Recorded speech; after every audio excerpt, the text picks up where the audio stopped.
श्री शिवाय नमस्तुभ्यम, जय महाकाल। कैसे हैं आप सभी। देखिए आज का जो ये वीडियो है ना, आप सभी लोगों के लिए बहुत ही ज्यादा खास और विशेष होने वाला है। अगर आपकी कोई इच्छा पूरी नहीं हो रही है तो इच्छा पूर्ति का सबसे अचूक शिव नंदी वाला उपाय कल के दिन जरूर कीजिएगा। आपकी जो भी कामना होगी पूरी जरूर होगी। अगर आपके जीवन से दुख खत्म होने का नाम नहीं ले रहे हैं, एक के बाद एक कष्ट चला आता चला जा रहा है, परेशानियां खत्म नहीं हो रही है, उपाय कर करके थक चुके हो, हार चुके हो, लोगों के सामने हाथ फैला करके देख लिए लेकिन आपकी कामना पूरी नहीं हो रही है ना, तो नंदी को देख करके 3 बार आपको अपने दिल की बात, अपनी इच्छा कह देनी है। आपकी जो भी मनोकामना होगी तत्काल पूरी हो जाएगी। पूज्य गुरु जी की कथा से सुनकर के और समझ करके पूरे उपाय को बड़े ही विस्तार से बताऊंगा, परंतु उससे पहले आप सबसे एक छोटी सी प्रार्थना कि जो लोग पहली बार आए हैं चैनल को सब्सक्राइब जरूर कीजिएगा और वीडियो को लाइक करके देवादिदेव महादेव जी का कोई सा भी प्यारा नाम कमेंट बॉक्स में लिखना बिल्कुल भी मत भूलिएगा। इस पूरे वीडियो के अंदर हम 3 महा उपायों के बारे में बात करेंगे जो कि आपकी अलग अलग कामना पूर्ति के लिए सिद्ध होंगे। आपको जो भी उपाय सरल और सुलभ लगे ना, उस वाले उपाय को जरूर कीजिएगा। सभी के सभी अचूक और चमत्कारी उपाय होंगे। सबसे पहले बात करते हैं पहले वाले उपाय की, जो कि आपको शिव नंदी वाला उपाय करना होगा। आपकी जो भी मनोकामना होगी पूरी जरूर होगी। देखिए आप सभी को पता है कि महादेव के लिए जो सबसे प्रिय सखा, सबसे प्रिय मित्र है ना, वो है नंदी भगवान। और जितने भी पुराण हैं, चाहे वो अग्नि पुराण ले लीजिए, ब्रह्म वैवर्त पुराण ले लीजिए, या लिंग पुराण ले लीजिए, अग्नि पुराण ले लीजिए, शिव पुराण ले लीजिए, उन सभी के सभी ग्रंथों में यहां तक लिखा गया है, महादेव जी ने कहा कि अगर कोई मेरी भक्ति ना करके और अगर मैं किसी की मनोकामना पूरी ना कर पाया तो जो व्यक्ति नंदी के उठे पैर पर जल समर्पित करेगा या नंदी की आराधना करेगा, नंदी का आश्वासन करेगा, अपने मन की बात नंदी के कानों में जाकर के कह देगा ना, उसकी मनोकामना पूरी होगी। यह निश्चितता है। इतना असीम प्रेम है इन दोनों के बीच का।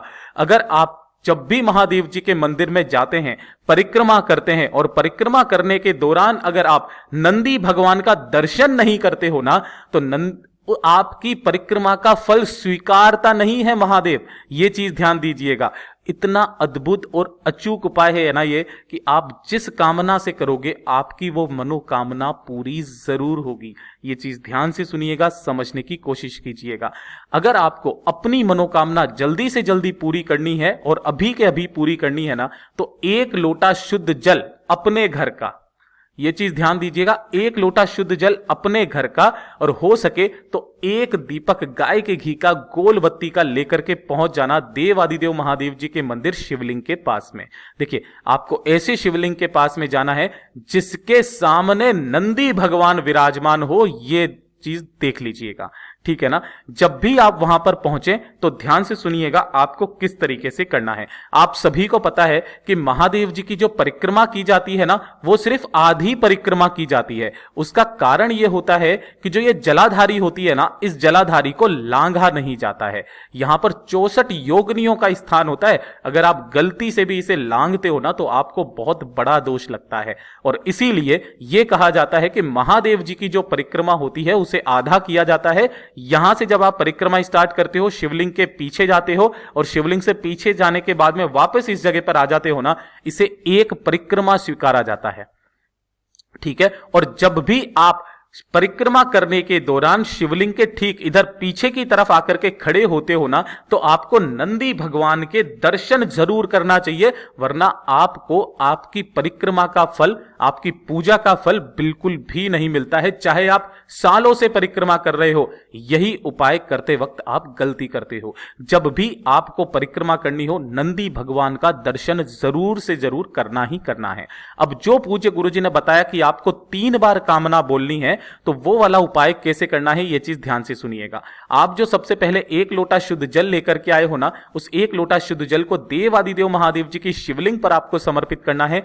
ओम नमः शिवाय, श्री शिवाय नमस्तुभ्यम पंचाक्षरी मंत्र या षडाक्षरी मंत्र का स्मरण करते हुए, और उसके पश्चात जो आपने एक दीपक लिया है ना, उस एक दीपक को आपको नंदी भगवान और महादेव के बीचों बीच में जो भी स्थान होता है ना, उस स्थान पर आपको ये एक दीपक लगा देना है, बशर्ते वो वाला स्थान जो होगा ना वो शिवालय की चौखट होगा, और शिवालय की चौखट के बाहर महादेव जी के मंदिर के बाहर नंदी भगवान विराजमान होते हैं। ठीक है, उसके पश्चात जब आप मनोकामना कहने के लिए आएंगे, जब आप अपनी परिक्रमा स्टार्ट करेंगे, तो परिक्रमा को जब आप यहां से स्टार्ट करके भगवान शिव के पीछे की तरफ जाएंगे, है ना, अब वहां से नंदी भगवान का दर्शन करेंगे, और दर्शन करके आपको अपनी मनोकामना कह देनी है और वापस बोल करके अपने यथा स्थान पर आ जाना है। क्या आपको वापस से जाकर के फिर से आपको वापस आना होगा? क्या ऐसे 3 बार करना है?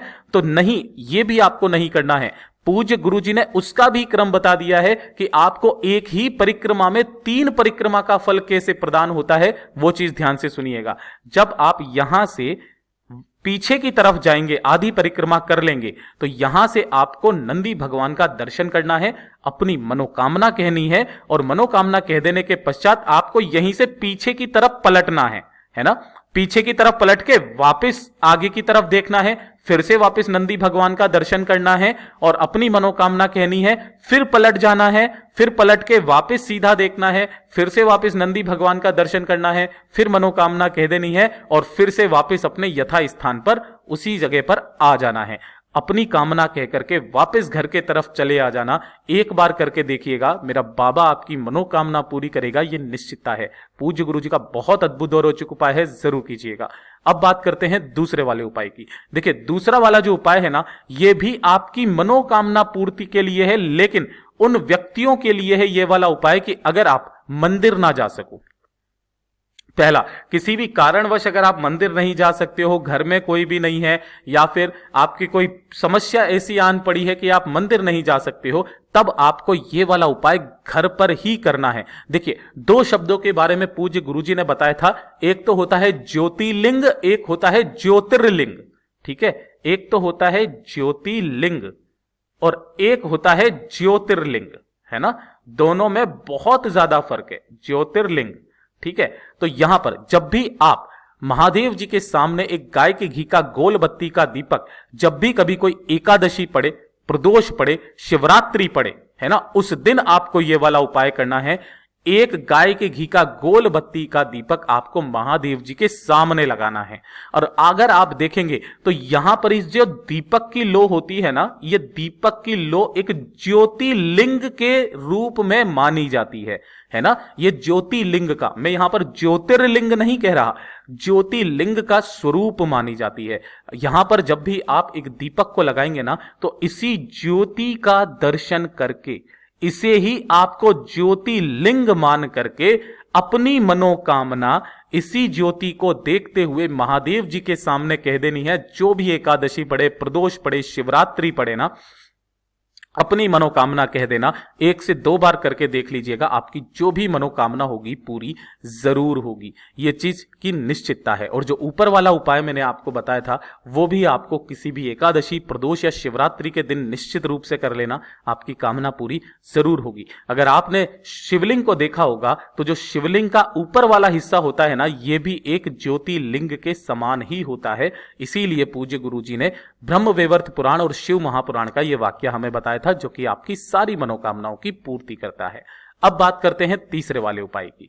देखिए, तीसरा वाला उपाय भी कि अगर आपकी मनोकामना, कोई इच्छा काफी समय से पूरी नहीं हो रही है, उपाय कर करके आप थक चुके हो, मंदिर नहीं जा सकते हो, कोई कारण है जिसकी वजह से नहीं जा सकते हो, तो इस वाले उपाय को भी आप कर सकते हो। देखिए, अगर आपके घर में किसी भी तरीके का कोई भी गमला है, किसी भी तरीके का, चाहे किसी भी वृक्ष का हो, किसी भी पौधे का हो, केवल एक पौधे को छोड़ करके तुलसी का, इसको आपको काम में नहीं लेना है। इसके अलावा जो भी गमला है ना आपके घर में, उसी गमले के अंदर की मिट्टी को आपको लेना है। ठीक है, इस तरीके से मिट्टी लेना और इसी मिट्टी का, इसी गमले के अंदर आपको एक पार्थिव शिवलिंग का निर्माण करना है।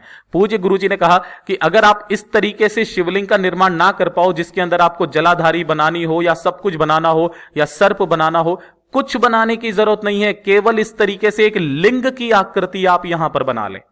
क्या कर ले, इसी मिट्टी से लिंग की आकृति यहां पर बना ले। लिंग की आकृति बनाने के पश्चात धूप दीप चंदन से इसका पूजा करें। पूजा करके एक घी का दीपक, गाय के घी का गोल बत्ती का यहां पर लगाएं। महादेव जी की शिवलिंग पर एक चावल का दाना और एक बेलपत्र आप समर्पित कर दे, अपनी मनोकामना, अपने हृदय की बात कह करके, और एक लोटा शुद्ध जल इसी शिवलिंग के ठीक ऊपर डालकर हाथों हाथ वहां का वहीं इसका विसर्जन कर देते हैं ना, तो जो जो भी एकादशी पड़े, प्रदोष पड़े, शिवरात्रि पड़े, करके देखिएगा, ज्यादा से ज्यादा 1 महीना आपकी वो कामना पूरी जरूर होगी। पूज्य गुरुजी के सभी उपाय बहुत ही ज्यादा खास और विशेष से जरूर कीजिएगा। वीडियो अगर पसंद आए तो लाइक जरूर करना, साथ ही साथ चैनल को सब्सक्राइब जरूर कीजिएगा। मैं आपसे मिलता हूं अगले वीडियो में, तब तक के लिए ओम नमः शिवाय, जय महाकाल, जय शिव शंकर, श्री शिवाय नमस्तुभ्यम।